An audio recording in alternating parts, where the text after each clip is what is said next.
Elle sort avec une personnalité et malheureusement découvre que c'est un homme compliqué. Je vous laisse écouter l'histoire, surtout dites-moi ce que vous pensez en commentaire. Et sachez qu'on poste 10 histoires tous les jours sur YouTube, sur la page CDMG TV. N'hésitez pas à aller regarder là-bas, il y a déjà plus de 900 histoires. Parce qu'on poste 10 histoires tous les jours, ça fait plus de 3 mois que ça dure. Donc imaginez, il y a tellement d'histoires, allez regarder, allez écouter, commenter, partager, abonnez-vous surtout. Donc écoutez et surtout, ça ne coûte rien de dire merci pour l'histoire en commentaire parce que ceux qui le font, c'est pour sensibiliser. Même si vous n'avez rien à dire, dites simplement merci pour l'histoire en commentaire. Ça aide la page et même ceux qui racontent les histoires. Voilà, écoutons l'histoire s'il vous plaît. Une autre histoire, monsieur, c'était l'un des ministres de ce pays que j'avais rencontré au point où il me discutait même avec son homologue. Ils étaient en train de me discuter parce qu'ils m'ont vu. Je suis entrée en boîte. Là, ils m'ont vu, ils m'ont discuté, ils ont même eu des problèmes ce jour. Ce jour avec son homologue, son homologue envoie son garde du corps de venir me voir, mais l'autre ministre avait déjà dévancé. Il est venu me voir, me prendre son parti. Ils se sont divisés en queue de poisson dans des problèmes, quoi. Bon, moi, étant naïf, je ne comprenais pas ce qui se passait après. Nous sommes allés à Aqua Palace. L'autre a refusé de prendre une autre fille parce que son homologue a refusé de prendre une autre fille. Donc, il insistait être avec moi. Il était en train de me discuter, quoi. Bon, pour moi, je ne comprenais pas. Je ne savais même pas que c'était des ministres. Parce que je ne connaissais pas. C'est pour ça qu'on entre, on arrive donc à... Son collègue est resté. Lui, il est rentré dans son hôtel tout simplement. Tout seul, il allait dormir, étant fâché. Moi, j'ai continué avec l'autre ministre. Non, je vais taire le nom. Arrivé, quand je voulais aller faire ma toilette, c'était dans un hôtel Aqua Palace. Quand je voulais aller faire ma toilette, il a refusé. Il me dit non, il ne veut pas que je fasse la toilette. Il m'a pénétré comme ça, sans faire la toilette, sans préservatif, tout ce et autre. Quelques minutes plus tard, on a fini de faire rapport. Il m'a fait la chatte que je n'avais jamais ressentie. Pour la première fois comme ça, je n'ai jamais compris. Donc, ce phénomène, je n'ai jamais fait cela, tout ça. Mais il m'a fait, c'est comme si c'était pas... Je ne sais pas trop comment c'était. Je ne sais pas comment vous dire. Après, quelques minutes plus tard, quand je voulais porter mon sous-vêtement, je commence à chercher au sous-vêtement. Je constate que mon sous-vêtement a disparu. Mon sous-vêtement avait disparu. J'ai fouillé le sous-vêtement longtemps. On n'a pas trouvé pendant des heures. Lui aussi m'a aidé à fouiller le sous-vêtement. On n'a pas trouvé. Après quelques minutes,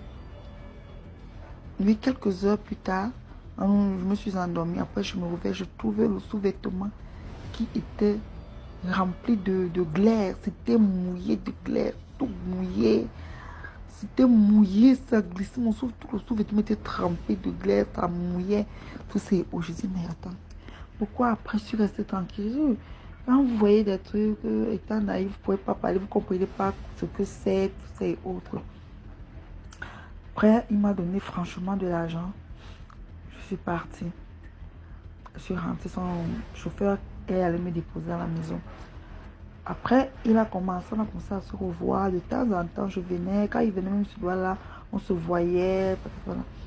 Après, quand je suis entrée dans une église, quand je suis entrée à l'église, on m'a prêché la parole de Dieu. J'ai coopéré et je suis allée me baptiser le jour. J'allais me baptiser. Après une période, on a fait 2 semaines, il est arrivé à Douala. Il était arrivé à Douala. Après, il m'appelle, je dis non, je suis désolée monsieur, je ne peux plus, je suis plus dans cette vie-là. Moi, je suis déjà chrétienne, je vais me baptiser demain, donc vraiment ne m'appelez plus, patati par là, j'ai commencé à dire, il me dit, ah ouais, mes félicitations, bon courage à toi, je dis merci. Bon, j'ai cru qu'il avait baissé la garde. Quand je suis allée me baptiser au niveau de Bonamou Sadi, à l'époque, je vivais en Dobon. Quand je suis allée me baptiser au niveau de Bonamou Sadi, c'est comme ça que je reviens. Dès que je sors des eaux, le lendemain, ils me disent, le baptême a été, ça s'est bien passé. J'ai dit, très bien, monsieur, merci beaucoup. tous ces... Après, il dit, ok, on dit qu'on peut alors se voir. Je lui dis, non, mais je suis désolée, je peux plus être... Je suis plus dans cette ville-là, ne m'appelez plus, tous ces autres. Monsieur, il est resté tranquille. Pendant presque un mois, j'étais satisfaite que non, c'était bon, il a compris. Monsieur, je suis restée pendant un mois. Mon téléphone, avant que le téléphone, je suis couchée chez moi comme ça. Je ressens sa présence. Ce n'est pas qu'il a pris la présence de quelqu'un d'autre. Donc, si je vous explique, je ne sais pas comment vous pouvez comprendre ça.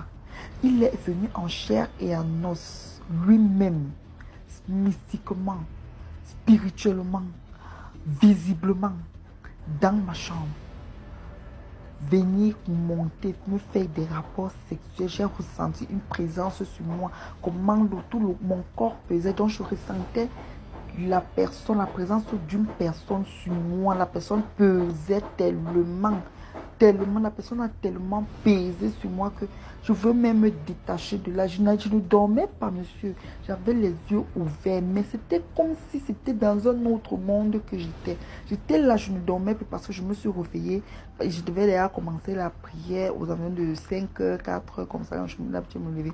Mais je ne peux pas me lever moi-même de mes paupières parce qu'il est sur moi. Je ne sais pas comment il a fait pour entrer dans ma chambre. Je ne sais pas comment il est arrivé. Je ne sais pas comment ça s'est passé. Mais tout simplement, il était sur moi. Au point où il a essayé de me pénétrer, c'était difficile qu'il me pénètre. J'ai commencé à le repousser dans la prière. Je vous dis que c'était visible. Ce n'est pas du style que c'était dans le rêve. Je vous parle de la réalité, de la pure réalité. Et il ne connaissait même pas le chemin. Donc, c'était de la pure réalité. Je ne sais pas par quel mystère il était entré chez moi. Je ne sais pas. Il est entré par voie mystique chez moi. C'est comme ça que j'ai commencé à prier. Et lui étant sur moi, il forçait à me pénétrer. Lui étant sur moi, c'est comme ça que je l'ai... Quand j'ai dit, je te détruis au nom de Jésus. C'est comme ça qu'il est quitté, allé tomber sur le mur. Il a disparu. J'ai eu une frayeur, j'ai eu peur. Je vous assure que la prière, ce n'était pas cette prière-là.